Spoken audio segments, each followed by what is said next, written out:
I to je izuzetna prilika.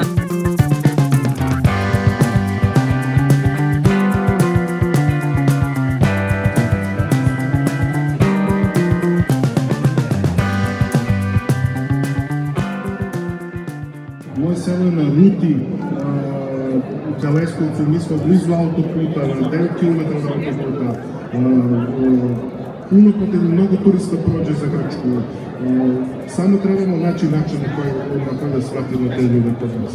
Tako da, evo, izvolite u naše selo, dobro ste došli, da vas pozovem sve, ide nam slava Sveta Trojica, pa evo dođete da vidite naše selo, uživate u čarima Babičke Gore. Mladih nema opstanka na selu i da je negde tu njihova uloga da pored toga što to rade, samim tim imaju neku obavezu prema svima nama da to i prikažu. Jer kako se kaže, ne da samo treba biti dobar radnik, nego treba svoj rad i pokazati.